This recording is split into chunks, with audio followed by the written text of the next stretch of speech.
സ്വർണം വാങ്ങുന്നവർക്കും വിൽക്കുന്നവർക്കും ഇപ്പോൾ സംശയങ്ങളാണ്. കാരണം ഇപ്പോൾ കുറച്ച് ദിവസങ്ങളായിട്ട് സ്വർണ്ണ വിലയിൽ വലിയൊരു ഇടിവും കാണുന്നുണ്ട്.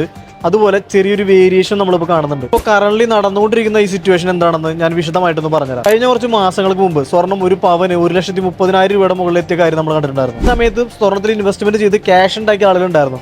അതുപോലെ തന്നെ സ്വർണം വിറ്റ് പ്രോഫിറ്റ് ഉണ്ടാക്കിയ ആളുകളുണ്ടായിരുന്നു. ഇതിനിടയിൽ യുദ്ധം വന്നു. അതിനുശേഷം സ്വർണ്ണവില താഴോട്ടിറങ്ങാൻ തുടങ്ങി. ഇന്ത്യൻ ഗവൺമെന്റ് 15% ഇമ്പോർട്ട് ഡ്യൂട്ടിയും കൂട്ടി. ഇതുപോലെ കഴിഞ്ഞ ജൂണിൽ അമേരിക്കയുടെ Federal Reserve Board of governor Jerome Powell മാറി കെവിൻ വാഷ് വന്നു. ഈ കെവിൻ വാഷ് വന്നതിന് ശേഷം ഫെഡിന്റെ ഇൻട്രസ്റ്റ് റേറ്റ് കുറയ്ക്കുമെന്നാണ് എല്ലാവരും കരുതിയത്. പക്ഷെ അത് ഉണ്ടായില്ല. ഇപ്പൊ കഴിഞ്ഞ കുറച്ച് ദിവസങ്ങളായിട്ട് ഗോൾഡ് റേറ്റ് താഴാനായിട്ടുള്ള ഒരു കാരണം ഫെഡിന്റെ ഇൻട്രസ്റ്റ് റേറ്റ് കൂടുമെന്ന് വിചാരിച്ചിട്ട് ഇൻവെസ്റ്റേഴ്സ് എല്ലാം ഗോൾഡിൽ നിന്ന് മാറി ഇൻവെസ്റ്റ് ചെയ്യാൻ തുടങ്ങി. ഈ ഒരു സമയത്ത് ഗോൾഡ് $4,000 താഴോട്ട് പോയി. $4,000 താഴോട്ട് പോയ സമയത്ത് ആക്ച്വലി നമ്മുടെ മാർക്കറ്റിൽ വലിയൊരു പാനിക്കാണ് ഉണ്ടായിട്ടുള്ളത്. കാരണം ഈ ഒരു ടൈമിൽ ഒരുപാട് ഫേക്ക് ന്യൂസുകളൊക്കെ ഇറങ്ങി. സ്വർണം പവന് 10,000 രൂപയിലെത്തും, 5,000 രൂപയിലെത്തും എന്നിങ്ങനെ കേട്ടു. ഈ ഒരു ഫേക്ക് ന്യൂസ് കാരണം കൊണ്ട് തന്നെ മാർക്കറ്റിൽ കഴിഞ്ഞ 2 മാസത്തിനുള്ളിൽ 50 ടണ്ണോളം സ്വർണ്ണമാണ് ഇന്ത്യയിലുള്ള ആളുകൾ വിറ്റഴിച്ചിട്ടുള്ളത്. ഇത് ഇന്ത്യൻ ഗവൺമെന്റിന് ഒരു നല്ല കാര്യമാണ്. കാരണം ഇറക്കുമതിയും ചെലവും കുറയും. കാരണം ഡോളർ കൊടുത്തുകൊണ്ട് സ്വർണ്ണം വാങ്ങേണ്ട ആവശ്യമില്ല. അതുപോലെ രൂപയുടെ മൂല്യം കൂട്ടാനും സഹായിക്കും. 2026 ബഡ്ജറ്റ് അനുസരിച്ചിട്ട് ഏകദേശം $72.4 ബില്യൺ സ്വർണ്ണമാണ് ഇന്ത്യ ഇറക്കുമതി ചെയ്തിട്ടുള്ളത്. എന്തായാലും സ്വർണ്ണം ഇപ്പൊ വിറ്റുകൊണ്ടിരിക്കുന്ന ആളുകളുണ്ട്. അവരോടാണ് എനിക്ക് പറയാനുള്ളത്, സ്വർണ്ണം എന്തായാലും ഫ്യൂച്ചറിൽ